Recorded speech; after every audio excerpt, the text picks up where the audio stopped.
Bismillahirrahmanirrahim. Assalamualaikum warahmatullahi wabarakatuh. Anak-anakku sekalian, sekarang kita masuk ke pertemuan ke-12 dengan materi masih menulis surat lamaran pekerjaan.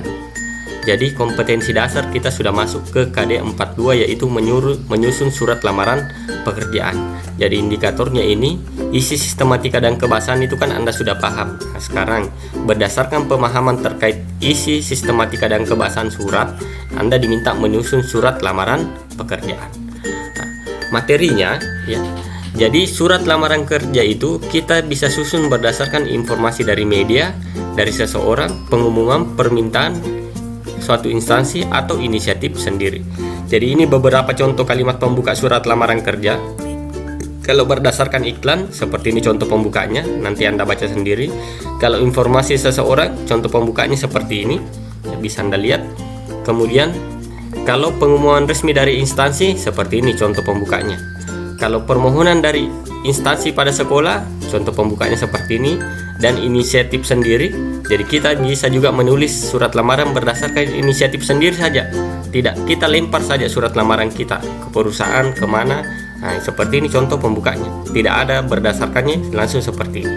Nah, sekarang kegiatannya adalah, kegiatan Anda, saya minta Anda menulis surat lamaran pekerjaan berdasarkan informasi dari, terserah Anda pilih nanti. Apakah surat yang Anda tulis berdasarkan informasi dari orang, misalnya Anda dapat informasi dari teman Anda, nah, Anda buat surat lamaran, atau informasi dari instansi, atau Anda lihat di media atau iklan, atau Anda inisiatif sendiri, berdasarkan inisiatif sendiri. Nah, itu Anda buat pada lembar portofolio dengan ketentuan sebagai berikut. Surat yang dibuat sesuai cita-cita Anda. Maksudnya sesuai cita-cita Anda, kira-kira Anda nanti mau bekerja sebagai apa? Nah, jadi Anda menulis surat berdasarkan keinginan Anda itu, ya. Kalau misalnya sudah selesai kuliah, Anda mau bekerja sebagai apa? Nah, sehingga informasi dan di inisiatif bersifat hayalan. Jadi umpamakan saja, nanti kira-kira Anda mendapat informasi dari siapa, atau berdasarkan inisiatif sendiri saja. Jadi ini diumpamakan saja karena ini masa depan ya yang mau Anda buat, termasuk komponen-komponen surat. Nah, jadi komponen surat misalnya tanggal suratnya ya bersifat hayalan ya. Tanggal suratnya. Kenapa? Nah, karena tentu nanti tanggal suratnya itu 2024. Karena Anda kan di sini sudah selesai kuliah ya. Berarti tanggal suratnya kemungkinan 2024. Nah, komponen yang lain misalnya komponen yang lain misalnya hal yang dilampirkan ya tentu ada ijazah S1 misalnya, umpamakan saja nanti kira-kira Anda selesai S1-nya di mana atau S2-nya di mana. Itu yang saya maksud dengan Anda ada komponen yang Anda hayalkan. Nah, yang tidak boleh bersifat hayalan adalah kejadian sampai hari ini. Nah, jadi yang tidak boleh bersifat hayalan misalnya pada komponen identitas diri nanti, nah, tentu nama Anda tidak boleh karena sudah ada nama Anda sekarang kan. Nah, kemudian sisa gelarnya ditambah nanti, diumpamakan gelar Anda seperti apa. Tanggal lahir itu tidak boleh, sudah ada. Kalau alamat ya kira-kira nanti di tahun 2024 Anda beralamat di mana ya, itu bisa. Nah, kemudian nanti di daftar riwayat hidup, karena ini akan berlanjut nanti penulisan daftar riwayat hidup. Untuk pertemuan ini cukup suratnya dulu. Di daftar riwayat hidup nanti itu ada prestasi, piagam, nah itu nanti disesuaikan dengan surat yang seperti itu. Misalnya kalau prestasi Anda selama SMA ya tidak boleh dikarang-karang, harus sesuai apa yang sudah Anda raih sekarang. Kecuali prestasi Anda di perguruan tinggi nanti boleh dihayalkan. Nah, kemudian asumsi surat dibuat setelah minimal selesai S1, maksimal selesai S3. Jadi surat itu minimal gelar Anda S1 di situ ya.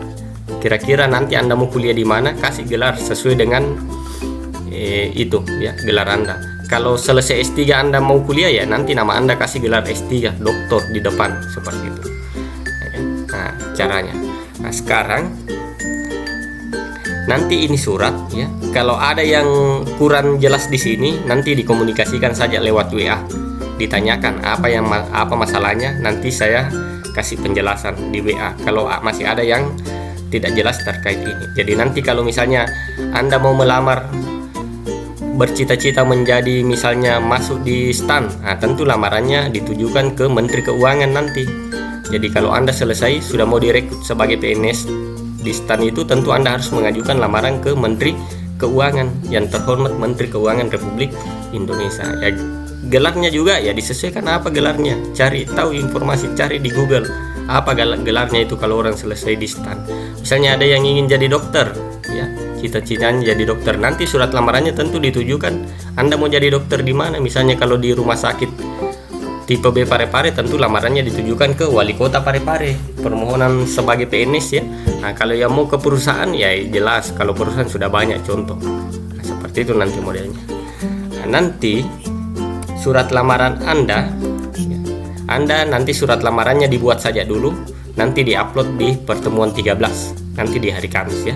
Jadi untuk pertemuan ke-12 ini cukup mengisi daftar hadir, kemudian mendownload materi. Setelah mendownload materi, pelajari ini materi PowerPoint yang saya sediakan tadi.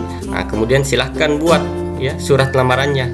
Nah, saya kasih waktu selama 3 hari untuk merampungkan itu surat lamaran ya, Selasa, Rabu, Kamis. Nah, nanti surat lamaran yang sudah selesai ya, sambil jalan 3 hari ini bisa dikomunikasikan lewat WA dengan saya ketika ada masalah.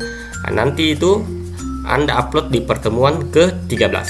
Jadi pertemuan ke-13 saya tidak sampaikan lagi materi, karena materi kita ini menulis surat lamaran kerja itu sekitar 4 pertemuan ya. 2 pertemuan saya gunakan untuk suratnya, 2 pertemuan untuk daftar riwayat hidup nanti ya, lampiran dari surat lamaran. Jadi lampiran surat lamaran nanti harus ada daftar riwayat hidup, karena nanti kita belajar membuat daftar riwayat hidup. Jadi untuk surat materi saya sampaikan di pertemuan ke-12, silahkan isi daftar hadir dengan download materi. Nanti hasil kerja Anda upload di pertemuan ke-13 pada hari Kamis. Jadi isi daftar hadir juga di pertemuan ke-13. Kemudian surat yang telah Anda buat Anda upload di sini. Nah, nanti pertemuan ke-14 baru saya berikan materi terkait dengan daftar riwayat hidup. Baik anak-anakku sekalian, untuk pertemuan hari ini saya rasa cukup. Saya Yuri, wabillahi taufiq wal hidayah. Assalamualaikum warahmatullahi wabarakatuh.